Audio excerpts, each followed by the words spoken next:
Is your Nissan Sentra failing to launch Apple CarPlay, leaving you without your maps and music? Data shows that 80% of infotainment connectivity issues are actually caused by simple cable faults or minor software glitches. Let us walk through the troubleshooting steps to get your connection back online. Start by swapping your cable for an official Apple one and clearing any debris from your phone's charging port. If the hardware is fine, look at your software. Outdated iOS versions or restricted settings are common culprits.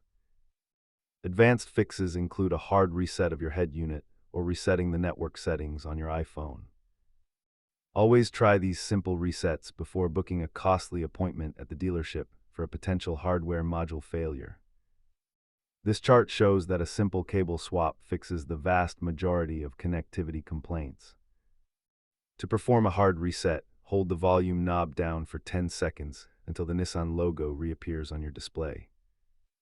Keep your DIY toolkit simple with a certified cable and a non-conductive pick to clean your ports safely.